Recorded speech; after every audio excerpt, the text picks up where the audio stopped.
રાજુલા પૂંજાબાપુ ગૌશાળાને રુદ્રગણ દ્વારા લાખો રૂપિયાનું માતબર દાન આપવામાં આવ્યું છે।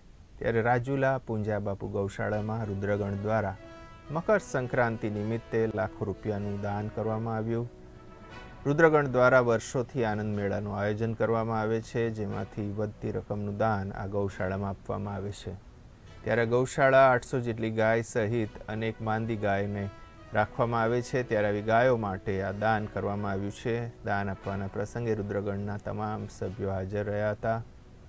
7,77,777નો ચેક ગૌશાળાના ટ્રસ્ટીઓને આપવામાં આવ્યો। આ પ્રસંગે શહેરના વેપારીઓ, અગ્રણીઓ, કાર્યકરો, ટ્રસ્ટીઓ સહિતના વિવિધ લોકો હાજર રહ્યા। આજરોજ પૂંજાબાપુ ગૌશાળામાં એક ગૌ માતાને એટલે કે જે આપણી રાષ્ટ્રીય માતા છે, જેને આપણે પૂજીએ છીએ, એના માટે રુદ્રગણ ગ્રુપ દ્વારા જે લોકમેળાનું અને વિવિધ સેવાકીય કાર્યક્રમોનું આયોજન થાય છે, એમાંથી જે આવક થાય છે એ ગ્રુપ ટોટલી 100% કામ સેવા માટે કરે છે અને નિસ્વાર્થ ભાવે સેવા કરે છે।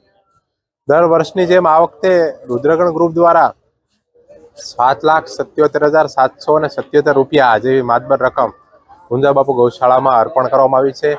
આ રકમથી પૂંજાબાપુ ગૌશાળાની જે લૂલી લંગડી અને કેન્સરયુક્ત ગાયો છે એની સારવાર માટે તેમજ એના ઘાસચારા માટે ખૂબ જ ઉપયોગી થાય છે। અને રાજુલા શહેરના દરેક નાગરિકો આજે આપણે જોઈ શકીએ છીએ વિશાળ સંખ્યામાં ઉત્તરાયણના પાવન પ્રસંગે એક જે દાનની સરવણી છે, દાનની સરવણી રૂપે લોકો આજે ખૂબ જ સેવા કરવા માટે આવ્યા છે। બદલ આ દ્રશ્ય જોઈ અને મને ખૂબ જ આનંદ થાય છે।